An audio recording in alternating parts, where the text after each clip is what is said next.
HighBridge, a division of Recorded Books, presents The Radical Imagination of Black Women, Ambition, Politics, and Power by Pearl K. Ford Dowe. Read by L. Malaika Cooper. Publisher's Note: in this audio edition, you will hear reference to an appendix present in the print and ebook formats of the book. Introduction. You can pray until you faint, but unless you get up and try to do something, God is not going to put it in your lap. Fannie Lou Hamer. The idea for this project came to me one day in 2014 while reading online news articles. Two articles argued that white women candidates were critical to potential Democratic victories in Republican-led Southern legislatures. My research on Black politics and electoral politics prompted me to question that premise. I knew that Black women were more likely to be victorious in their campaign efforts than white women, and that nationwide, white women were more likely to vote Republican, not only in the South. Both my knowledge and the flaws in these articles led me to think more deeply about Black women who seek office and those already serving. Who were the Black women who had run for elective office? Why did they run? And how did they win? I reflected upon my own experiences and observations of Black political women. Growing up in Savannah, Georgia, in a working-class family and a neighborhood of both Black working and middle-class families, I was immersed in Black culture and the ways that Black people understood and did politics. I found politics interesting, and during election cycles often observed Black candidates, men and women, and community members on the news advocating for issues relevant to the Black community. The women who ran for office were similar to the circle of Black women I knew. Many of these women were engaged in and spoke highly of the organizations and churches to which they belonged. Members, and even non-members, respected those organizational affiliations. For example, as high school students do, I, along with my peers, casually complained about teachers we considered too hard or exams that seemed too difficult. One day, my group walked into our biology class complaining about the math exam we had just taken. Our biology teacher, whom we considered one of the cooler teachers, stopped us short. Her coolness turned to harshness. She was not, she said, going to stand by and let us speak ill of her sorority sister. Her response ignited my curiosity about what a sorority is and why our cool teacher was so serious about it. Women like my biology teacher were not only proud sorority women, but were also members of other organizations. Some of these women could be referred to as superjoiners, as they not only were members of Black sororities, but also were actively engaged in other organizations, such as the Links Incorporated, Top Ladies of Distinction Incorporated, and Jack and Jill of America, whose membership is made up of professional, college-educated, middle-class Black women. These same women often boast about their historically Black college and university, HBCU, alma maters, during homecoming season. This included the local HBCU, Savannah State, which would become my alma mater. The local Black newspaper often featured these women for their church and civic engagement. These were the women who ran for office and won. Due to my sorority affiliation and HBCU alumni status, I often engaged with Black women elites who were similar to the women I knew and witnessed growing up. These Black women were entrenched in a network of civic and social organizations and community networks that were sometimes linked to churches and HBCUs. I observed when a member of these networks ran for office, she often could rely on fellow network members to campaign on her behalf. After much contemplation, I knew I had a project. It took several years of reading, writing, and pondering the best approach to this project before I realized that I needed to tell the story of how Black women make the decision to run for office and how they win. Eventually, I came to realize that for many Black women, the resources located within their communities and networks motivated their decision-making process and provided opportunities that led to their electoral success. The central argument of the radical imagination of Black women, ambition, politics, and power is that elite Black women have a unique political ambition that compels them to move beyond service to seek office. Black women's unique experience of being Black and a woman has shaped their worldview, commitment to community, and how they address and understand their position within society. The literature on political ambition has largely overlooked Black women's political engagement. Why? Because social science in general and political science in particular often neglect the unique and abiding dynamics of Black political culture, a culture that cultivates public opinion and offers resources for potential candidates. But as well as filling in that gap, I also seek to move the extant literature beyond the premise that the political ambition of Black women is less than white women or men. It appears so because political science approaches political participation very narrowly.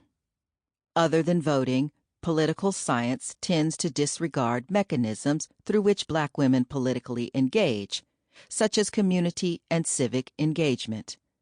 Black women political scientists such as Mae King, Mamie Locke, and Jewel Prestage were the first to chronicle the positionality of Black women in society and politics. Their work showed us that these Black women were strategic, deliberate, and constantly engaged in American politics. Others' efforts have shown that Black women's political organizing and work have traditionally been in service to improving political and economic conditions for the Black community, and that Black women are significant actors as both voters and candidates. To expand our understanding of how Black women decide to run for office and the resources that they are able to access, it is necessary to explore the source of those resources and how Black women are socialized to function politically.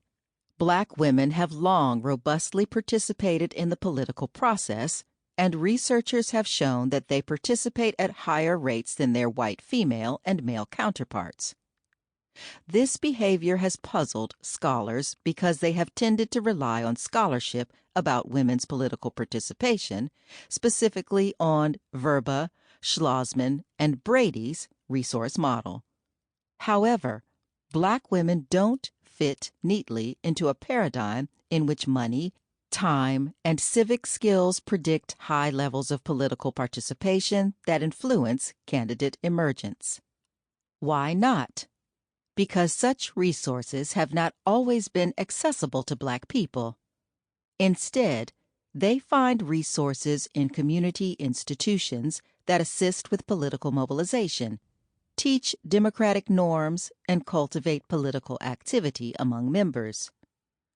Although Black women are less likely to have resources typically associated with increased political participation, they do, in fact, participate in numerous political activities at high rates. My framework of ambition on the margins allows me to argue that Black women make conscious decisions about the offices they seek based on their assessment of which office enables the greatest community impact and how they can best navigate a marginalizing political structure that offers them limited resources or support in seeking political office. I observed this phenomenon in the various cities in which I lived. I saw Black women running for office and winning, and yet choosing not to pursue higher office in spite of their strong experience and popularity in their districts. By exploring not only women's motivation to run and what resources are available to them, but also their decision to stay in a particular seat, I advance our knowledge about how Black female elites maintain their community-based interests even as they ascend to power. 3 factors are important for such a holistic understanding of Black women and their political ambition: their political socialization, their gendered and racial identity, and their networks. The political socialization of Black women shapes their opinions of themselves and their identity and sense of agency, and it provides mechanisms to navigate the world as a Black girl child and later as a Black woman. Battling both racism and sexism, they experience the world differently from those who are not Black and female.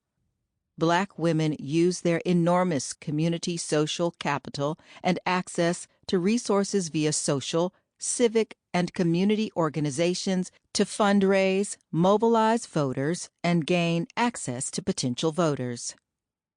While this framework is confirmed by women across the country, those that not only represent majority Black districts, but also those who reside in districts and municipalities where Black voters make up a small percentage of the voting population, I am aware that my framework means that I focus on a particular type of Black woman candidate.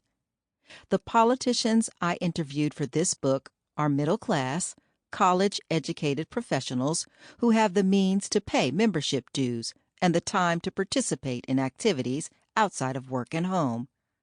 I am also aware that although Black women are indeed motivated by community, they are also ambitious and have personal goals to ascend in politics. There are numerous Black women who are career politicians who engage in politics for power. However, due to the communities upon which they rely for votes, these women don't deviate very far from opportunities for community engagement. Outline of the book. Chapter 1 introduces the listener to the ways Black women's political work has affected community development, electoral outcomes, and public policy. I explore the limitations of the present literature on political ambition, including the negation of the unique political resources that the communities of Black women offer. The chapter introduces the theoretical framework that provides a roadmap for the book. Chapter 2 challenges existing research by revealing that Black women political elites maintain their community-based interests even when they ascend to power. They never lose sight of the intersectional challenges they faced as they moved up the ranks. Their communities' needs drive their interests, their rise, their agendas, and where they serve. This sense of community is fostered by the racialized, gendered socialization process and the network of community organizations and volunteer work that elevates the standing of Black women in their communities. Chapter 3 moves further into the theoretical framework to explore the facets of the marginalization of Black women. It explores how stereotypes that have long attempted to define and limit opportunities for Black women shape perceptions of potential voters, media, and political parties about Black women candidates. This limits the political strength and advancement of Black women, and how Black female political and social networks resist and respond to those tactics and succeed in advancing their agendas for empowerment and justice for themselves and society. Chapter 4 considers how Black women learn to lead. Political ambition theory has argued women are more inclined to decide to run for office if they are in certain professional careers. But for Black women, this is not applicable as they have often found themselves in the government or nonprofit sector. The majority of the women in my sample not only had careers outside of private industry, but they also had transferable skills they gained from community engagement that they carried into their careers. While in their careers, these women enhanced their leadership skills by coupling their understanding of societal injustices and disparities with their experiences in policy development and implementation. That chapter also explores the challenges and strategies Black women elected officials employ to implement policy preferences on behalf of their constituents. Chapter 5 offers an exploration of how Black women voters view policies and Black women as political leaders. Central to my theoretical argument is that Black women elected officials are invested in their communities. Therefore, it is important to understand the expectations community members have of Black women politicians. Knowing what those possible expectations are can help us understand how Black women present themselves as candidates and elected officials. The concluding chapter summarizes the rich data presented. Despite their impressive levels of participation, Black women still face many challenges in implementing their own and their community's policy preferences. As well as enumerating these, Chapter 6 also raises questions that still need to be addressed about Black women seeking office. 1. The radical imagination of Black women's ambition. This may only be a dream of mine, but I think I can make it real. Ella Baker. I'd like to be remembered as a person who wanted to be free and wanted other people to be also free. Rosa Parks. In 2020, an unprecedented number of Black women sought political office, were at the forefront of voter mobilization efforts, and worked at high levels of campaign management on national campaigns. This robust political participation was particularly noteworthy given Americans' long history of disenfranchising, neglecting, and ostracizing Black women. This political work began as women organized and fought for freedom from slavery to seeking the right to vote. Black women were instrumental in passing the Voting Rights Act of 1965 and today are engaged in activism to change restrictive voter identification laws in numerous states that make it more difficult for some individuals, especially Black and Latino voters, women and men with low incomes, and young and older individuals to vote. In addition, as of 2016, Black women have been the most active group of voters in the country. Speaking on the campaign trail in Iowa as she sought the Democratic nomination for president in 2019, Senator Kamala Harris stated, "I have faith in the American people to know that we will never be burdened by the assumptions of who can do what, based on who historically has done it." The words of then-Senator and currently Vice President Harris echo the belief that, despite the mistreatment Black women have faced, they hold on to a radical faith that their vision for change through leadership is of value and will be accepted by communities outside of their own. Women such as these envisioned and still envision a more just world in which their resistance matters and benefits both those who look like them and society as a whole. Professor Robin D.G. Kelley referred to this imagination as a way to propose a different way out of our social, economic, and political constriction. Kelley stated, "Visionary dreams of a new society don't come from little think tanks of smart people. Revolutionary dreams erupt out of political engagement. Collective social movements are incubators of new knowledge." For Black women, these visionary dreams formed a culture of resistance that formulated a legacy of struggle for family and community and an ethic of caring. I refer to this type of social vision as a radical imagination that propels ambitious elite Black women, despite adversity and marginalization, to translate their vision of justice, equality, access, and freedom into social action.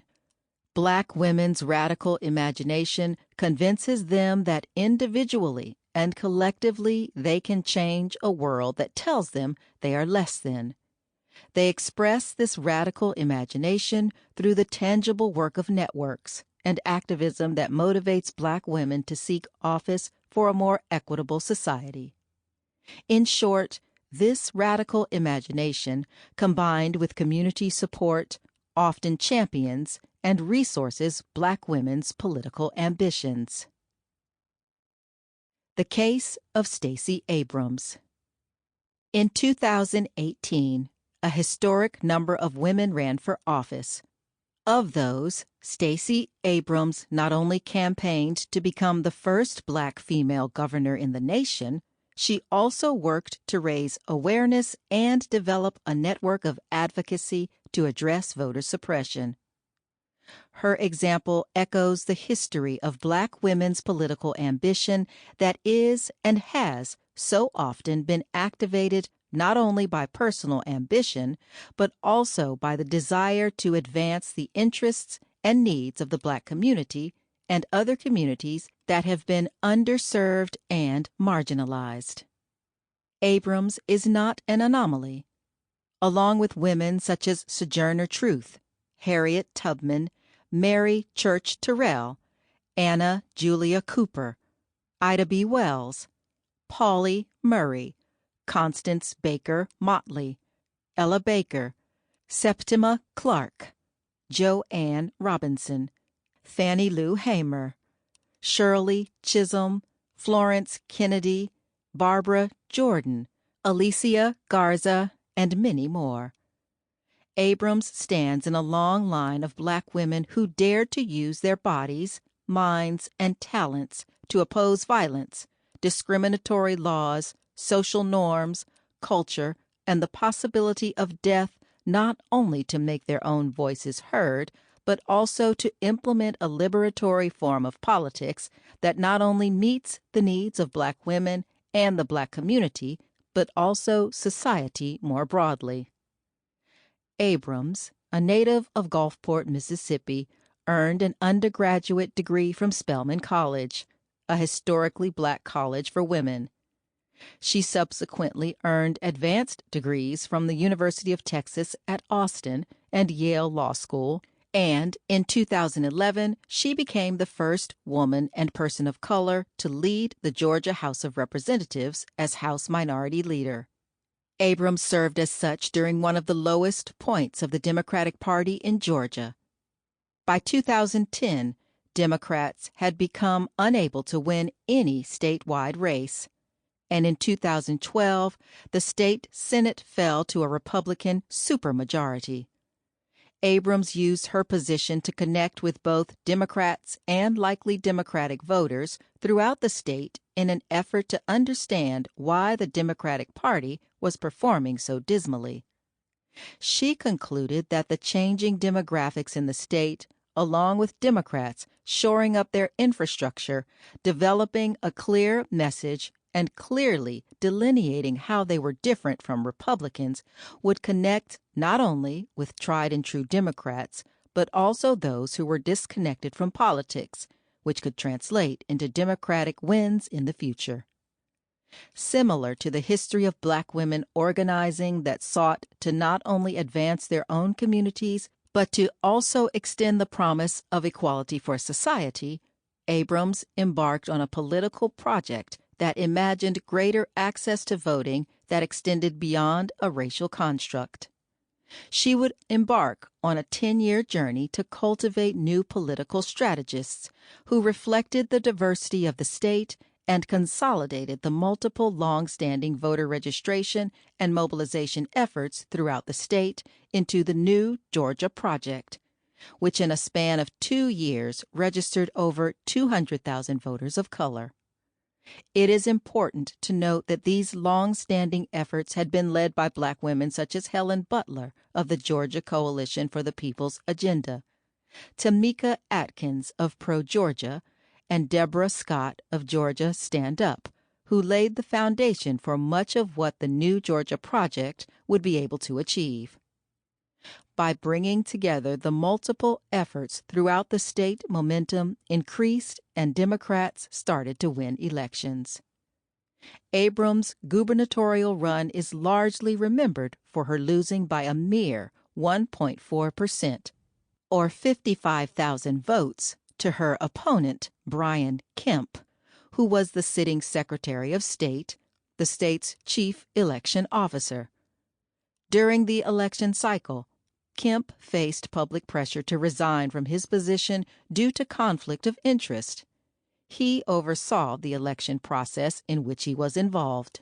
Former President Jimmy Carter, who had extensive experience monitoring elections abroad, spoke out about this conflict of interest, saying it ran counter to the most fundamental principle of democratic elections, that the electoral process be managed by an independent and impartial election authority.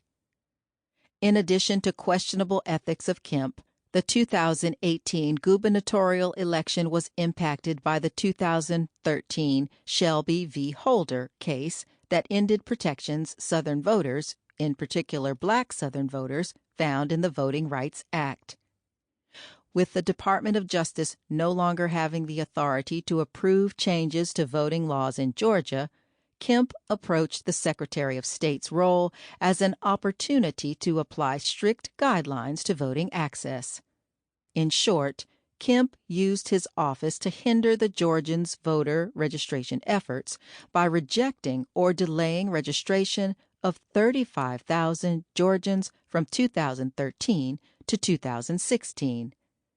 This he did by using the exact match screening process, which meant the state accepts new registrants only if their information precisely matches information in other state databases, including hyphens, accents, and typos. He also used his authority to challenge voter registration efforts by organizations that targeted potential Democratic voters, and the New Georgia Project in particular. He publicly referred to the voter registration cards that arrived at the Secretary of State's office as possibly fraudulent, while acknowledging privately that Democrats were working hard to register voters and that their efforts could lead to wins. Kemp had also purged more than 1.5 million voters from rolls, eliminating 10.6% of voters from the registered electorate between 2016 and 2018 alone. In the election year itself, he removed nearly 700,000, or 10% of the registered electorate, from the rolls. The purge was not due to persons relocating out of state or dying, which would have been valid reasons. Rather, it was persons who had opted not to vote in previous elections. Kemp also placed 53,000 voter registrations in electoral limbo a month prior to the election. The Associated Press estimated that 70% of those were Black voters. Kemp closed more than 200 polling places across the state, the majority of which were in communities that were African American and had consistently voted Democrat. During the election, voters reported long lines, malfunctioning voting machines, and other problems that delayed or thwarted voting in those areas.